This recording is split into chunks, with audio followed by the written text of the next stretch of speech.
Oh, okay. I would like that if you don't mind. Yeah, you got it.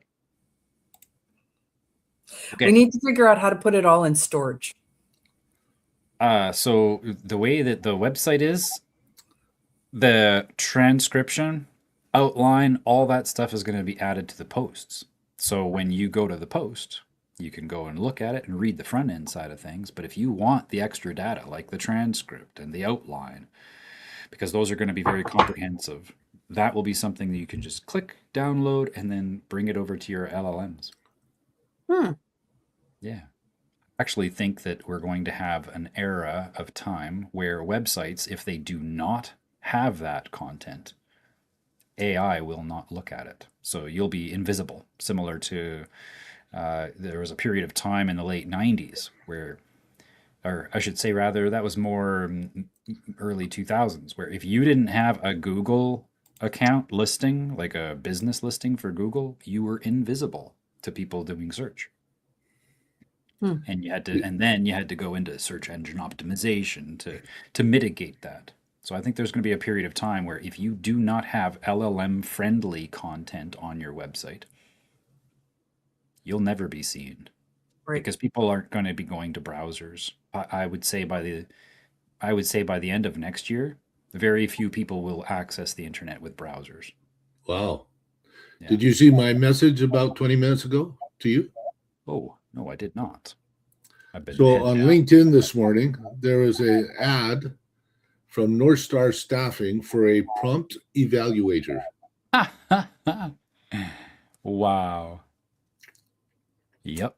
And just the other, what, a week ago, you and I were talking about the profession of prompt engineering. Yes. Hmm. Yeah, there's a guy that I follow on TikTok.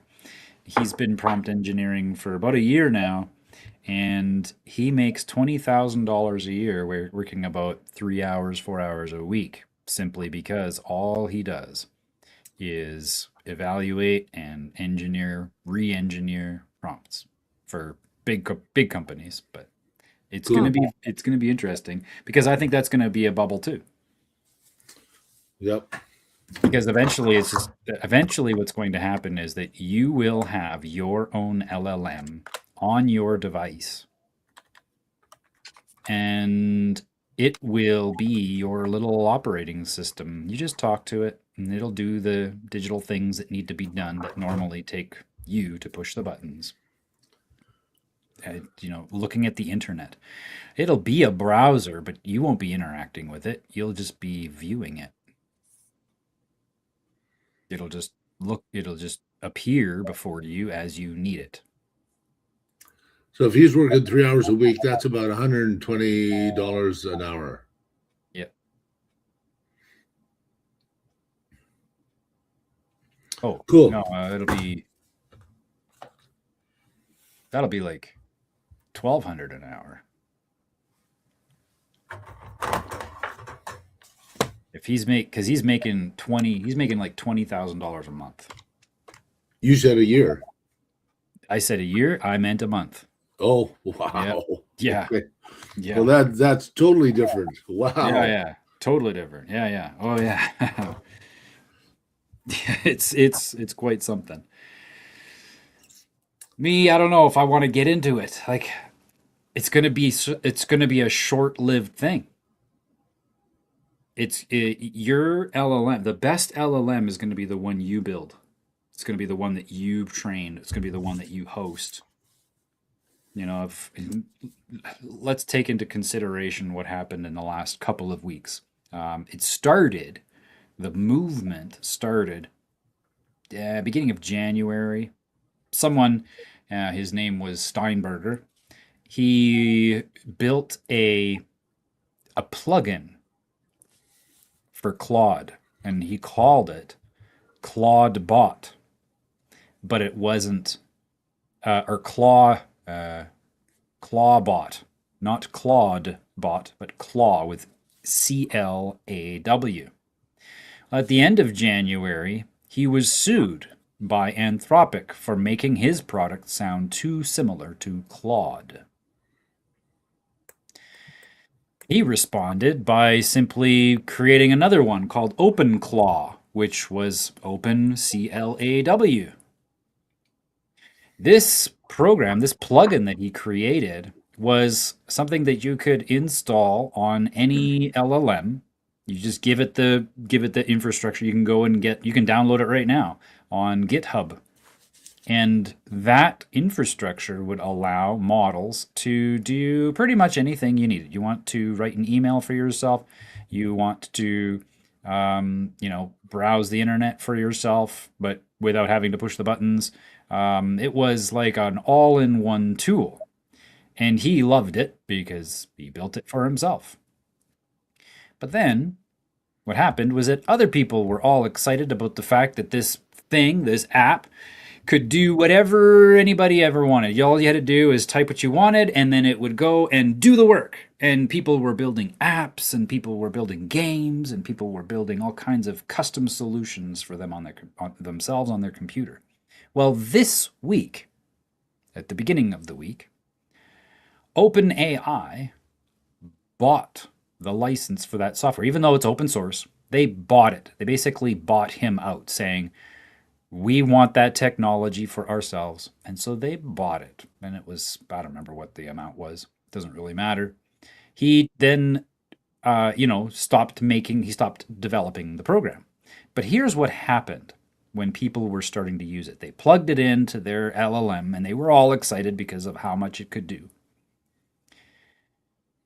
But in order to use that tool, you ended up having to consume a lot of API tokens for whatever model it was that you were looking to use.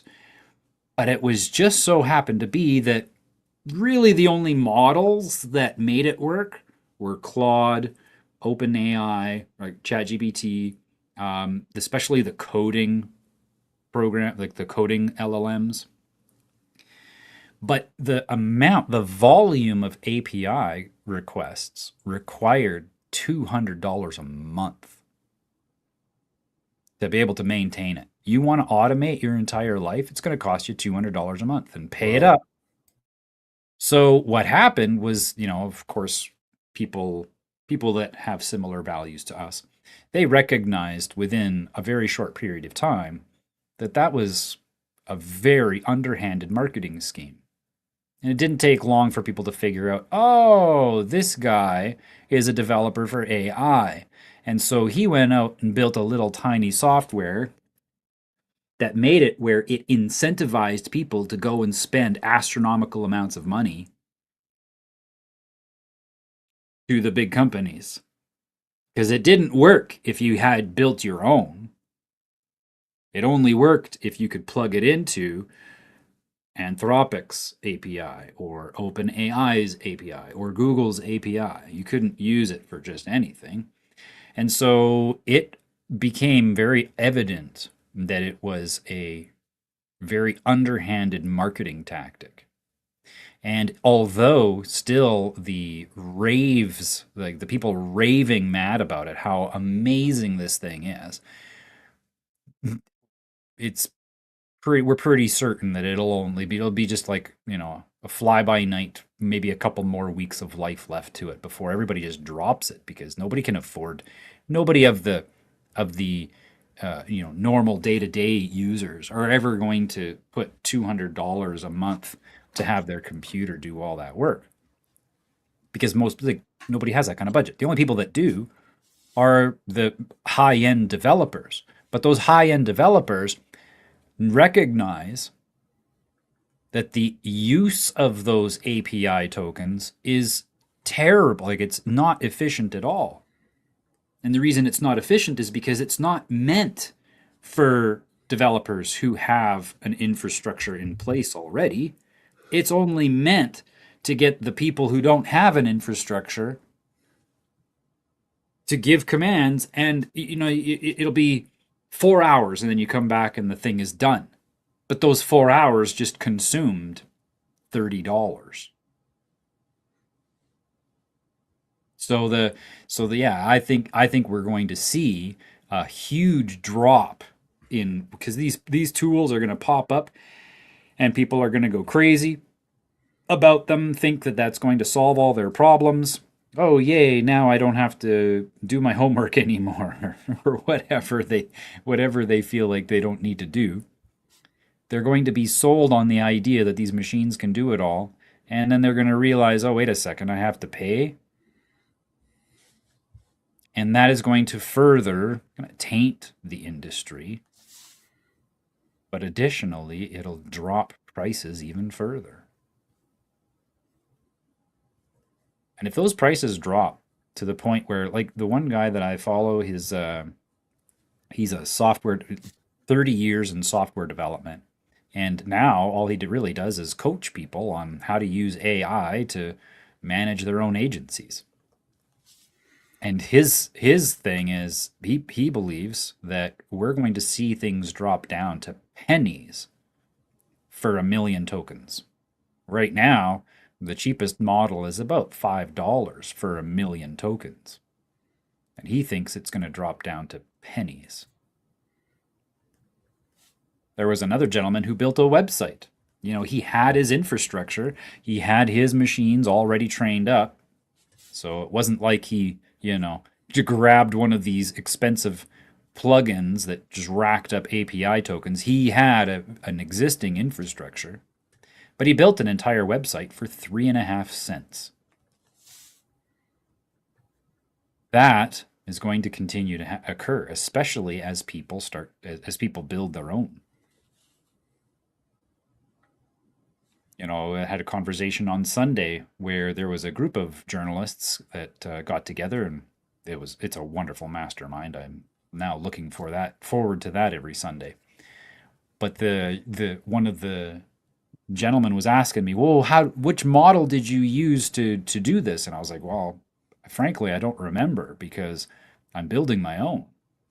And I will use different models to accomplish the means to the end, which is that I have my own infrastructure. Because the last thing I want to be is, think about it, we're going into a bubble here, and I'm now a vibe coder, meaning I type in plain English into my VS Code, which is a software for coders. I plug in plain English sentences, not knowing any stitch of code, the very, very basics, maybe. And it takes a while, but it's going through and processing everything that I'm saying to do. In fact, today, there was one hiccup on the actual release, but this morning, instead of us meeting Ian,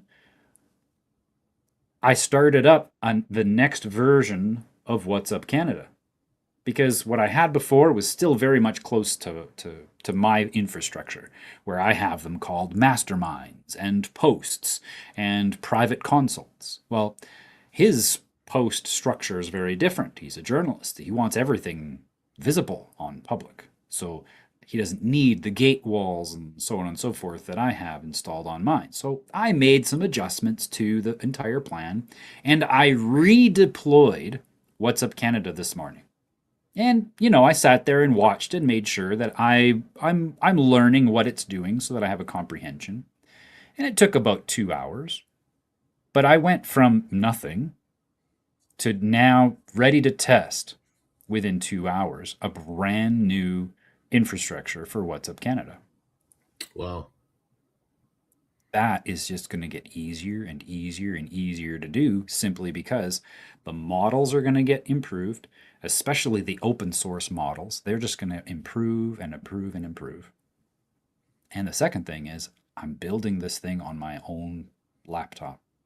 I'm not relying on, I have a few subscriptions here and there for LLMs, but I'm not relying on them, because when this bubble pops, we have no idea which one's going to be left standing. And if you're attached to any one of those models and they break down, now you got to start from scratch all over again.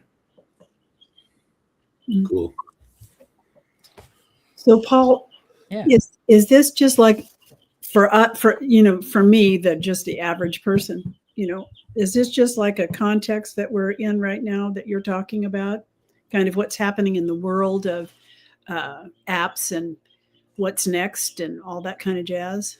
Yeah, it's kind of like here's an update to the technology and where we're at in this big crazy bubble. And that wouldn't really have anything to do with my level where I'm at as the consumer.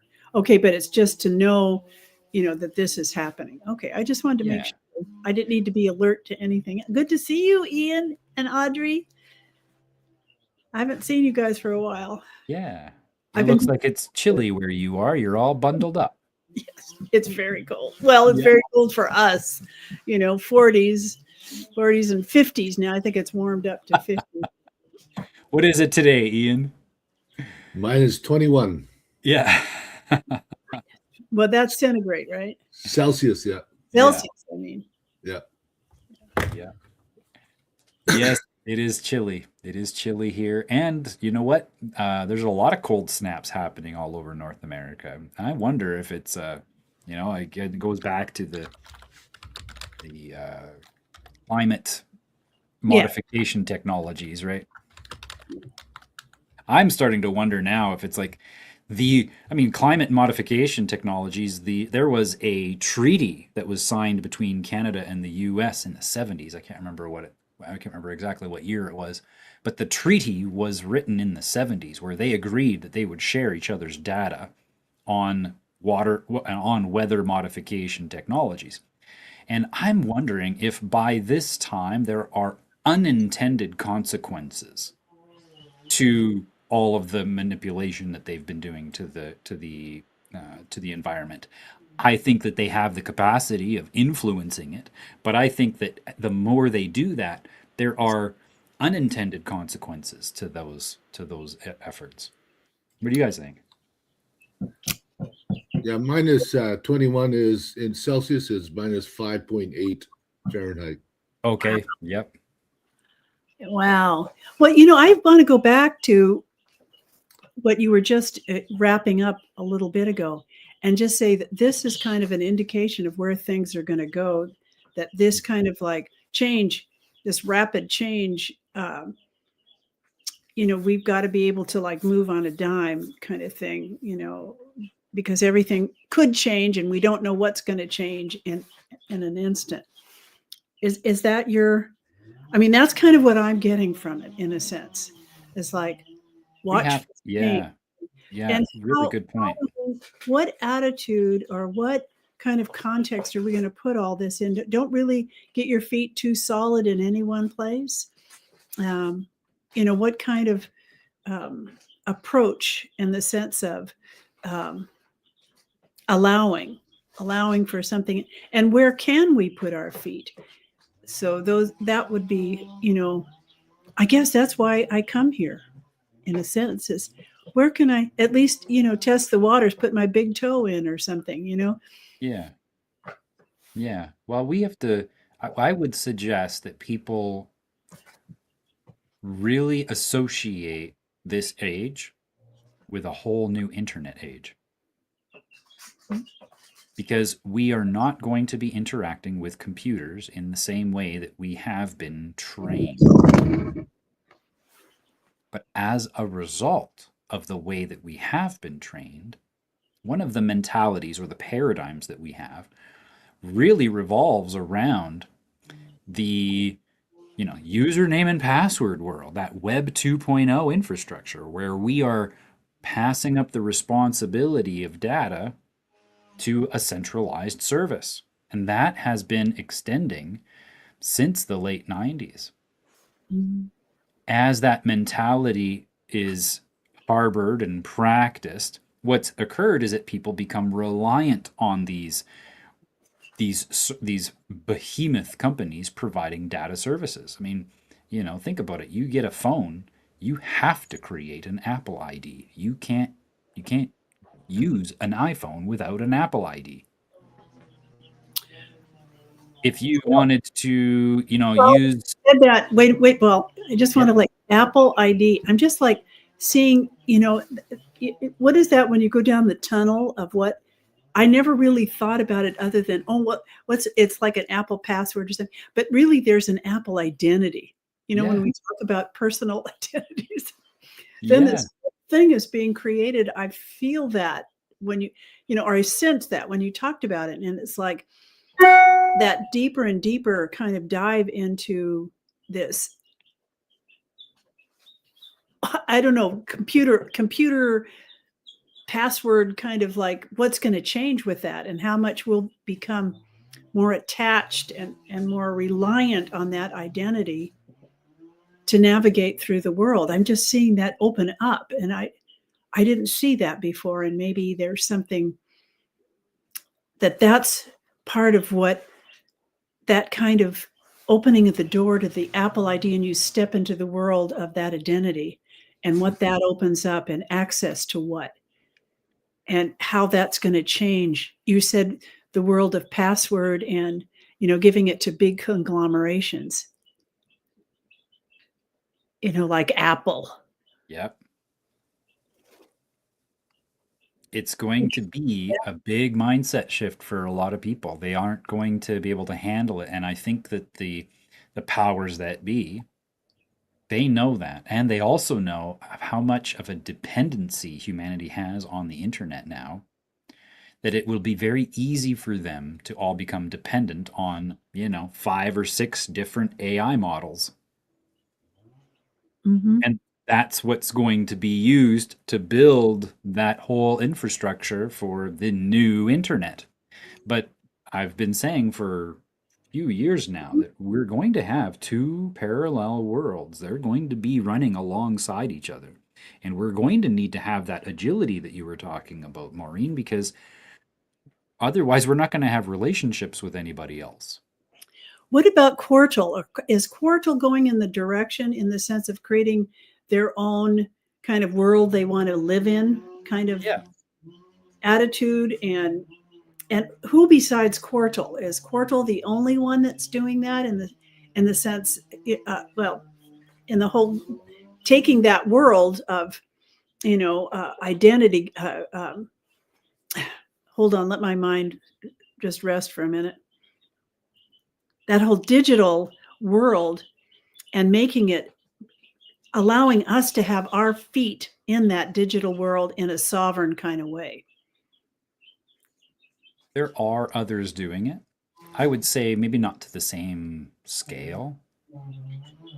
What happens, and this is something I'm guilty of as well. I see something and I'm like, ooh, that's nice, but it doesn't quite do everything that I want. And so I want to build my own thing. Well, I don't think that's a bad thing. No. I mean, can it be both and, kind of that, that you build your own thing and also have like some kind of knowledge of how to navigate in? I mean, that seems to me to be, I don't know that I can build my own thing. I can't. I'm not interested in doing that. Yeah. But I want to create my own thing in the sense that I'm not enslaved in somebody else's identity, like Apple. Right. Like, I mean, totally. I'm not now anyway. I can use it, but it's definitely, I can see how it's becoming more and more a part of my world. It's like I'm thinking, oh, I have to be on the computer at least an hour a day, emails and this and that, and paying bills and answering, blah, blah, blah. And I'm thinking that's taking up a part of my life force energy. Mm-hmm. Not that it's bad, but I want to keep some kind of navigational tools so that that's not going to become more and more of my world. That's right. Kind of what I'm seeing just when we're talking today, is going through this portal and it being like a big part of my world rather than just a sideline. And maybe that's the 2 worlds you're talking about. I don't know. Yeah, for sure. You will need to build parallel to the existing systems, simply because let's use Quartal as an example.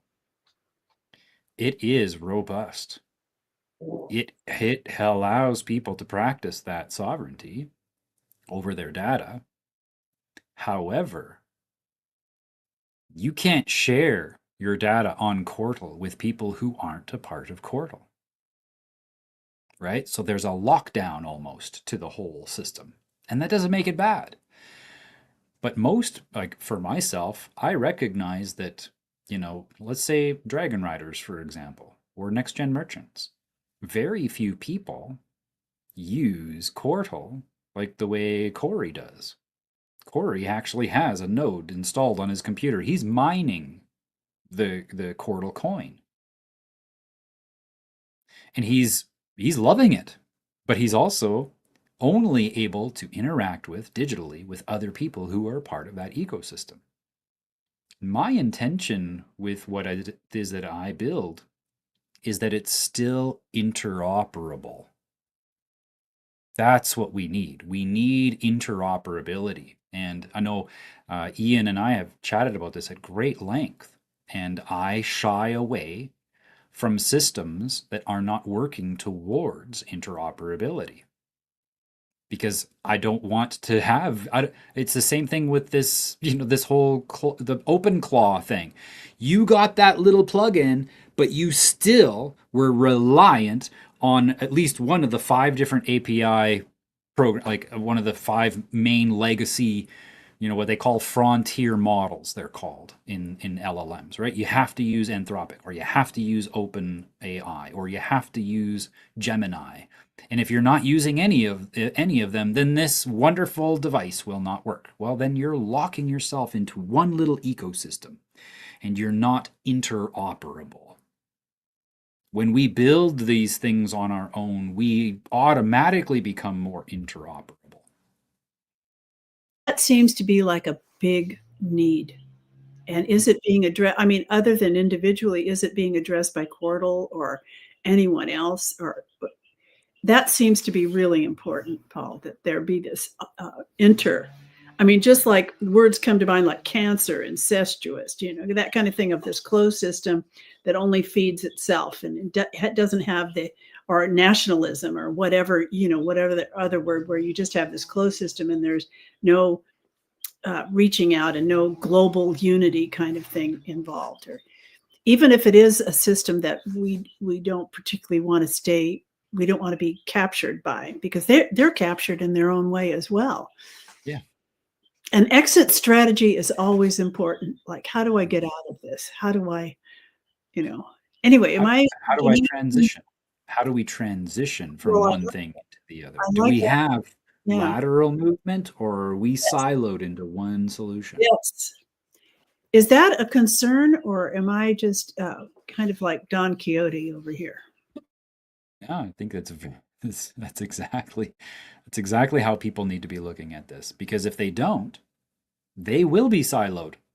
They will be told what to subscribe to.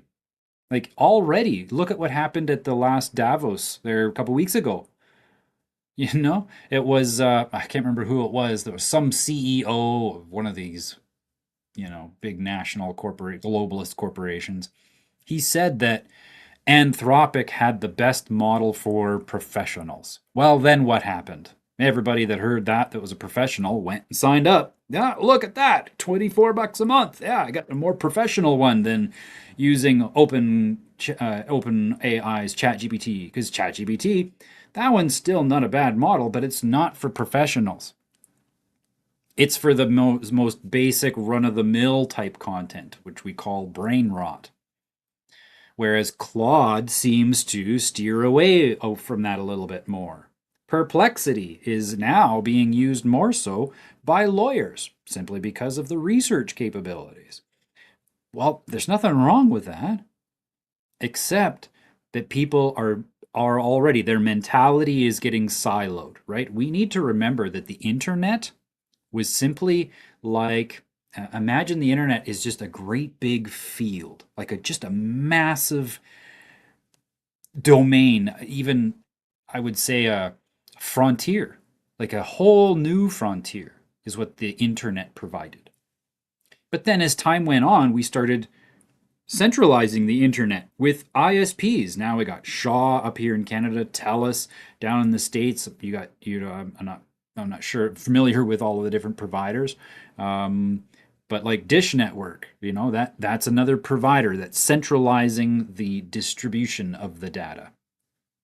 And we worked away. We gravitated towards passing responsibility of our data off to larger corporations simply because we didn't want to have the hassle of having a server in our homes. But that if we had embraced the internet in the fashion in which it was released, we would have continued building that internet out in an open source fashion where we were all self-responsible of our data, and we wouldn't have needed a single internet service provider to provide us with that. We would just connect it to the phone line and pay the phone service. If we would have continued that direction. And so that brings us back to where we're at right now is only a few years into the next version of the internet. And that if we are going to be siloing into various models, you can bet your boots that the veil will be just as thick digitally as it was before in the physical realm.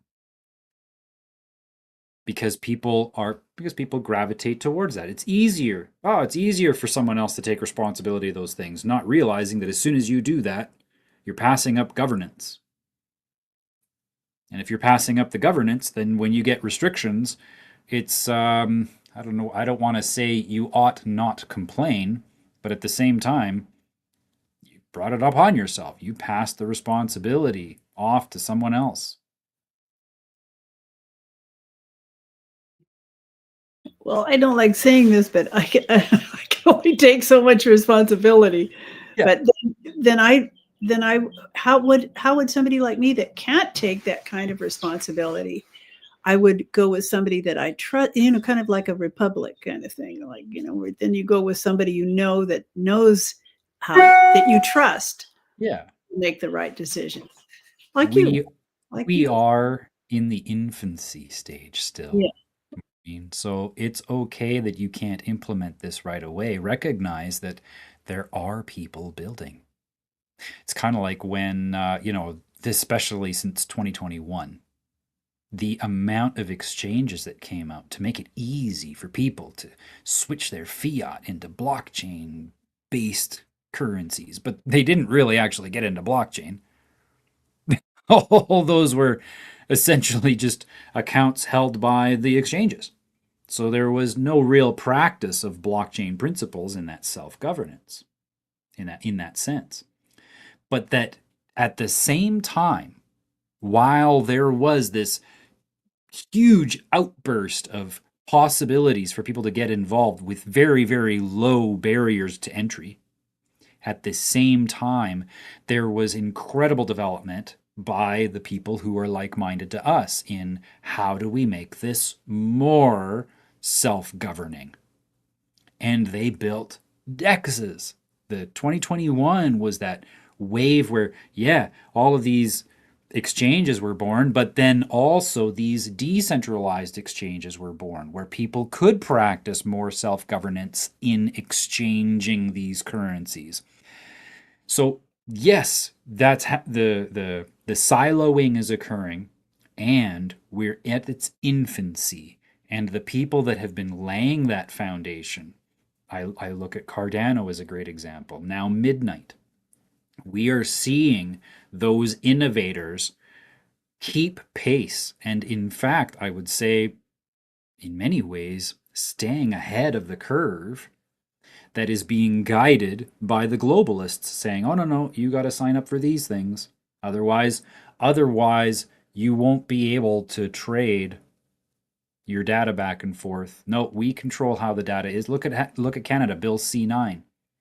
We have this new bill that's coming forward, and it is making it where the government can tell the Shaw Internets and the Rogers and the TELUS and the Bells and all of the companies that are distributing the data, they can tell them exactly what they are and are not allowed to deliver to the individual homes. So if you want to go to a website, let's say, we fully expect this.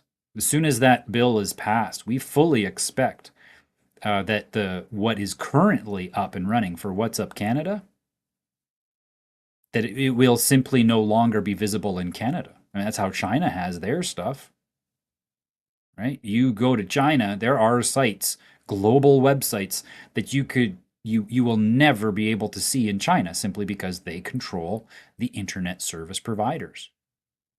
Well, Bill C9 that is one aspect that we're going to see spread across the world, especially as the truth comes out. They have to take control.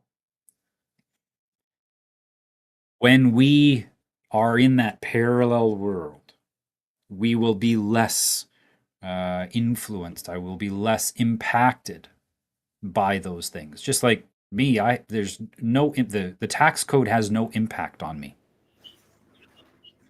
In the same way, these bills are not going to have an impact in how we trade data and how it is that Ian is able to go and visit my website and see the content. Why? Because he's got a smart contract in his browser. He's self-authenticating his access. He's not relying on someone else to deliver it.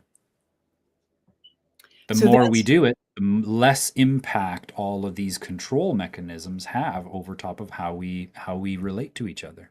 That's something that Cardano, that's the feature of Cardano, isn't it? To be able to do that, isn't that? Or is that's the principle that they started with in Africa. Absolutely. What about like Quartal? Is it like, will that be offering the same kind of access that you're talking about with the smart contract? If if you guys, Ian, has that with you, is that? Yeah, good question. I think that they could very well employ smart contracts. However, the Quartal token is that ecosystem is all based off of proof of work. There's no proof of stake. So because there's no proof of stake, then you can't make smart contracts nearly as flexibly. Could they morph it into proof of stake? Yeah. Yeah, all they would have to do is create another layer. Okay. Yeah. And they very well may be working on that too.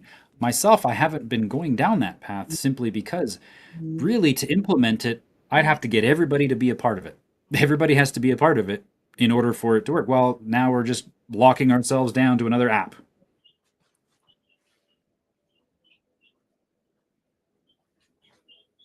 And that's again, that highlights, in my mind, that highlights yet again the importance of Midnight. Because now Midnight is saying, oh, okay, yeah, well, let's have these smart contracts. But now let's make it where all of these smart contracts are not only private, but now without there needing to be an exchange for the equity to be transferred. So now, the next phase, so to speak, at the end of March, I'm going to start testing it.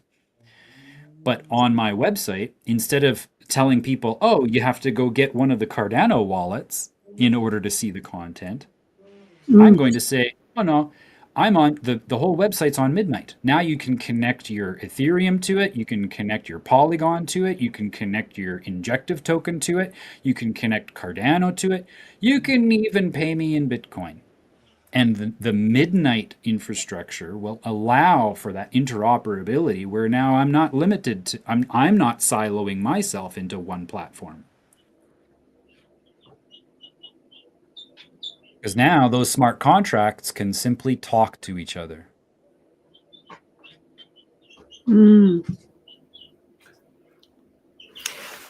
So, Paul, I just want to say, as I came in today, I noticed it said market analysis.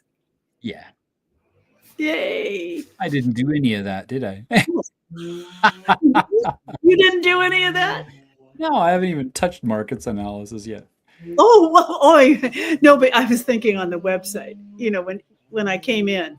Oh. It was nice to see, because then I knew where I was. Oh, I see what you mean. The title, yeah. Yeah, no, I really liked that. I like that.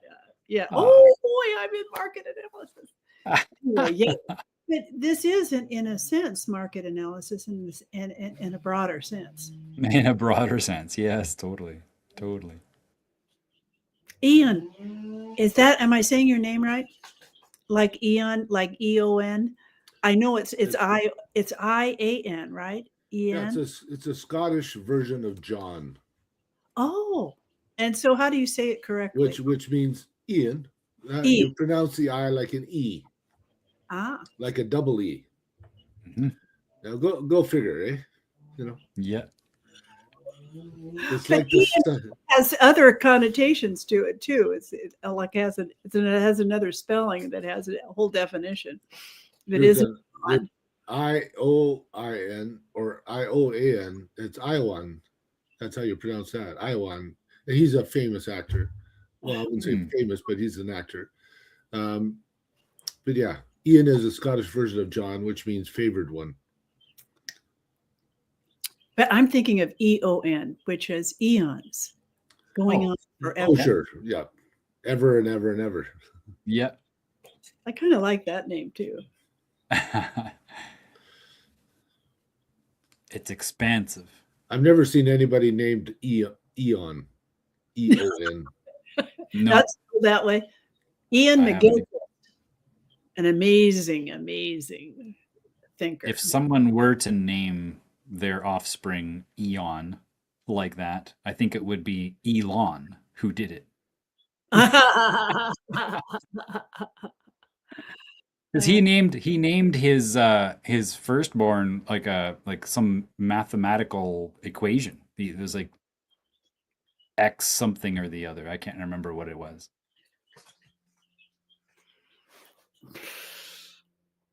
All right, let's quickly look over some charts just because. Find a big string. All right, I'm gonna. Silver. We're on the daily chart here. We can see that silver has been rising today, but we're still technically consolidating. In order for us to see an actual breakout, for us to see that we're continuing a trend, we would need to break out and probably either test this long-term trend line or head our way up. We got to get outside of this little box that we're in right now. And that's basically where that box is. What is the Those price? two. I can't see. 82.75 today. I'm At the sorry. moment. Say it again. I didn't hear it. Oh, 82.70. Now it's 82.76. Now it's 82.80. Indeed. Gold also still staying underneath that resistance. We can see it's really having a difficult time getting above that. Last time we went above it, we only hovered there for about a week, and then we broke out above. Here, now we're testing it many times across, how long is this now? This is 16 days that we've been testing this 5,000, 5,100 level. So it's a pretty significant psychological level for the market at this point. Ratio started to drop. So that silver is getting more valuable against gold. The US markets still consolidating. Of course, the consolidation that we have right now is a little bit higher than this long-term consolidation we had before. So that gives us an idea of where that support lies. So I've colored this little rectangle to give us a benchmark of where we're at.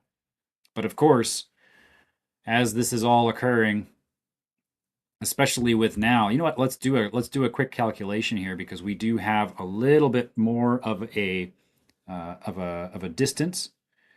Here, let's go ahead and let's grab the calculator. We go the price of the US 30, the Dow Jones, is currently 49,610, and we divide that by the price of gold at 5,070, and lo and behold, we are now below 10. Now sitting at 7.79 or 9.79. Oops.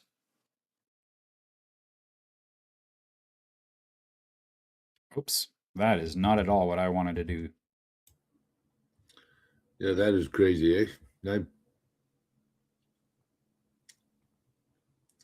I wish they made a chart like this. Yes, I wish there was as well. Then I wouldn't have to do the math all the time. And I know that that used to be Ian, back when I first started using TradingView back in 2018, 2019, I could build any chart I wanted. But they don't do that anymore. Over on the silver side of things, we got the 49,593 divided by price of silver sitting at 82.75. Do you think that they let the professionals, like the ones that spend $5,000 on a subscription, do that? I'm pretty certain that they must, yeah. If not, I know that there are institutions that have their own custom softwares. Yeah. So we have a big drop in silver. Well, a big drop against silver, where it went from last time we took a measurement earlier this week was 657. Now sits just below 600 at 599.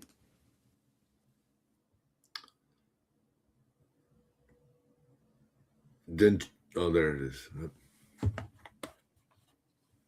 Isn't that something?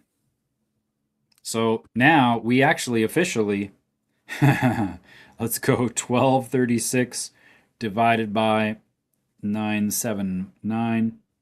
And that gives us the, oh, no, that does not give us the rate. That is other way. Got to go. How do I do that again? I got to take the 1236 is the bottom number. So then I actually have to go 9.79. What are you trying to determine? The drop in gold price. The drop of the gold ratio. So it's 979 divided by 12.36. That's what it'll be. It's now it's officially 21% drop. 21% drop. And the markets lie 38% in the wrong direction. Is that right? Today? No, today is 35. So the lie is now at 56%. They are lying 56% in the wrong direction.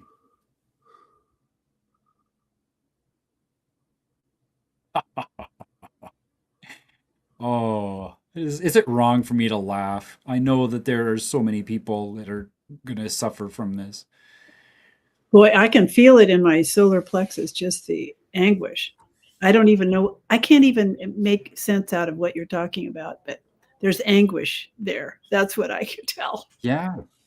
But mind, I can't. I know that you're keeping track of something of the percentage of the drop according to gold's price, and I'm not quite sure, and I don't care. Yeah. Well, and what it boils down to is simply how for this number here, this is the index. So to get 1 unit of the index, how many ounces of gold does it take? Yeah. Okay. I get that. I get it's the unit of the stock market, right? The 30, right? Yeah. 30 the big guys and what they're inflating and how they're just forever. And what do I know? I don't know anything what's good and what's bad as far as all of that. And the door that opens to that, Paul, is I can't open it because there's just no way I can spend the time to create, or I just can't spend the time to like buff it, with I know exactly what you mean. And you know what? Wisdom. When it comes right down to it, this is still all just freaking matrix stuff. Yeah. Really none of this means anything other than what the people have been programmed to make it mean. When we take a look at every other catastrophic economic downturn, like 2008, for example, which I think we're going to watch The Big Short from Next Gen Merchants as a watch party next week. But that when that occurred, people experienced depression, financial depression, emotional depression, all of it, because they use the word depression. right? They use the very same word as an emotional trigger. It's not a depression. Why? Because Slack was built in the end of 2008. 3 people got together, and from a small garage, they built a software that ended up becoming a $5 billion software worth $5 billion. And they did it in a matter of 2 years, starting right after the crash. So there is no such thing as depression and all that stuff. We see it mathematically occur, but we make it mean certain things. And that is also by design. I mean, think about it. COVID, let's go back to that. COVID was right here. Like that was a huge drop. And everybody was like, "Oh no, the markets are crashing." No, they didn't crash at all. They simply transformed from one form into another. The money isn't lost. It simply switches form. That's all. Like And then, they Yeah. build it back again, and they're like, "Oh, yay, Trump built it back." And he's like, and it's like, no, it's also a lie, because all they did was print their way into that price action. So So- it is important when we look at these things. Yeah, there's the part of me that wants to dive in because it's to me it's fascinating. But the other part of me is like, yeah, but to what end? Like, where am I going with this? I've even thought to myself, I should just stop looking at the charts altogether, because the charts are just a reflection of the emotions. I mean, there is value in it, and the value is purification to me, is to bring this level of consciousness to it, because it does mediate and help heal all of the collective anxiety, Yeah. and the feelings that are not really faced, not allowed. Let's put it that way. They're buried, and so I feel like it's important to do that. It's certain people have the quote, have the job or the destiny or whatever, the interest, whatever you want to call it, in doing that, and kind of doing the just bringing this level of consciousness to what's going on. And I think that's important, to always keep it in context. But I noticed that the nervous system just reacts, so that it's just the way it is. And so it's okay, it's just what has to. The body isn't as able, I keep trying to build a stronger body. So, and the more I hear it, the less impact and the quicker I recover. Let's put it that way. Yeah. Well, and the other thing is that we do recognize that this does have an effect on the purchasing power of that currency that we use day to day. And so recognizing that is empowering, because you can position your equity into the flow of where that transition is occurring. It's like people that were ready for this big crash, they made the most money during that time. Because for them, that transference, where this dollar value was being withdrawn, it was going and being put into things like Zoom. Zoom did not experience that, right? And it's because they were positioned to receive that flow of equity as it transitioned from that realm. This was like a $3 trillion vacuum. When it's not shared, I just have to say this, and it's just my opinion, but when it's not shared, it reminds me, and maybe it's because, Ian, you're on the call, of the talents that are buried. This is just mine, and I'm going to keep it for myself. Instead of sharing see, when we have the currency of care, to me, then we share it with people. And I love, what's her name? Catherine Austin Fitts, right? I love her, and she's in the financial world, and she said that's the thing that's going to survive. And I know that you feel that way as well. But I just always want to counter in myself that whole thing of, this is the currency of care. and there's a parallel kind of thing going on. Like you said, if you're well prepared, I mean, the same thing is here, and I'm just taking it in that bigger way so that it has a meaning that it is inspiring to me, or lifts me up or allows me to open up more. So I say that out loud. I don't know, That was wonderful reflection. Thank you. That was wonderful.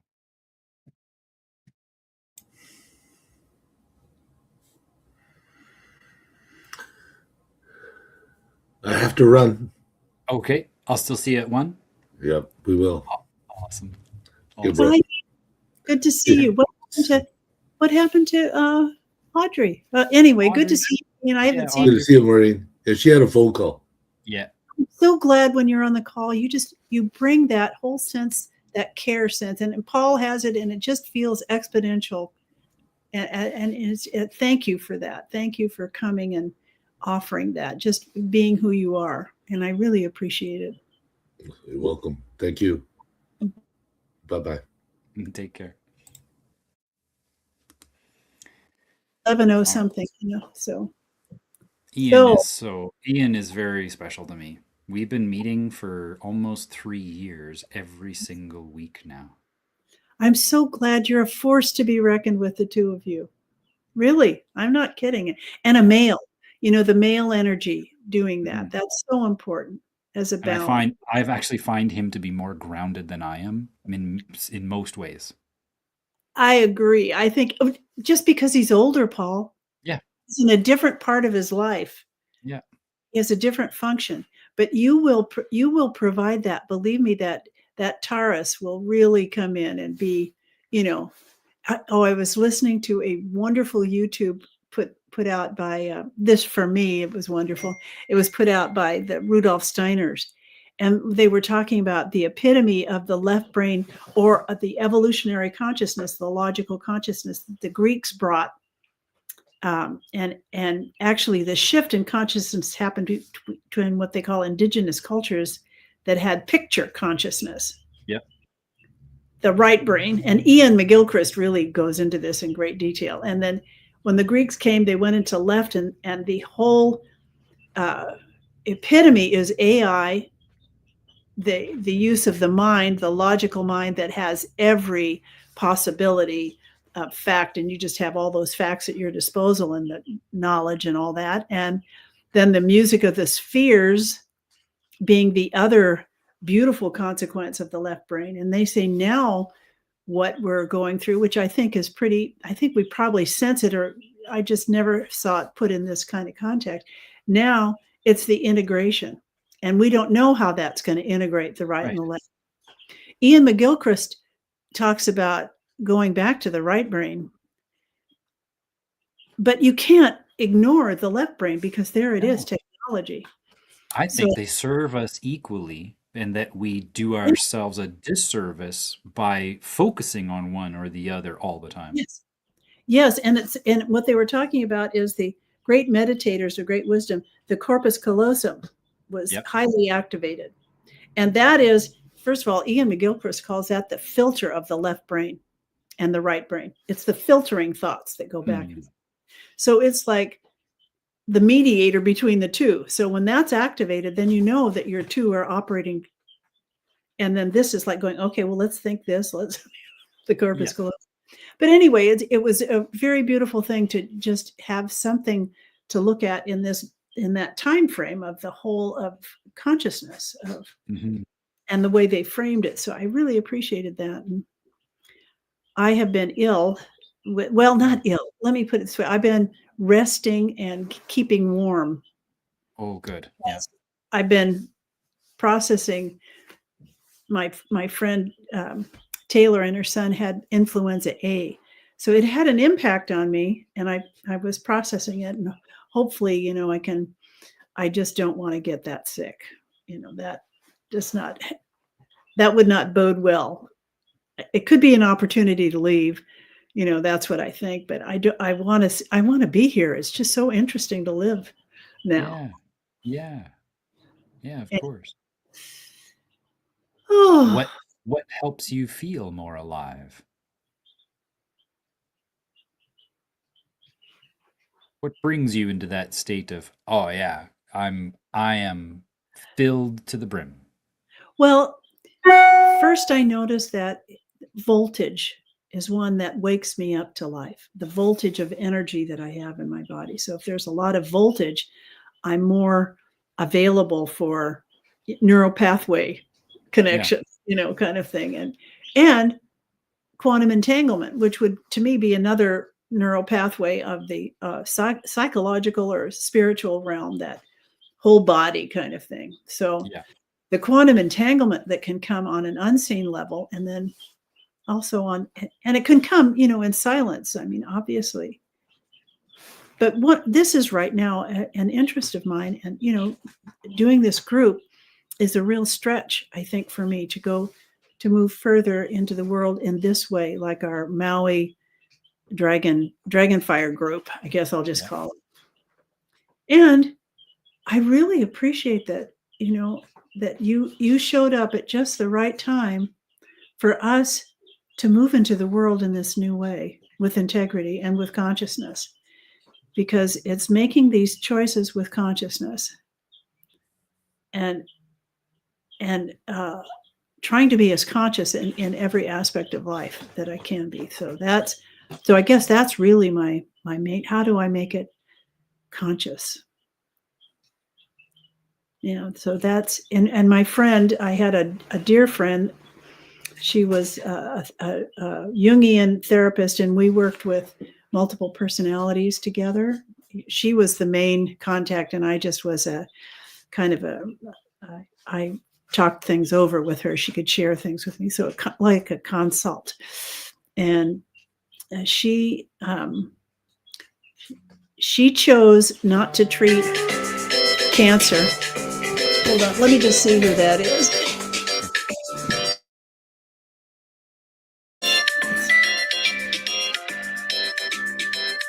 I better. Sure thing. I'll mute you.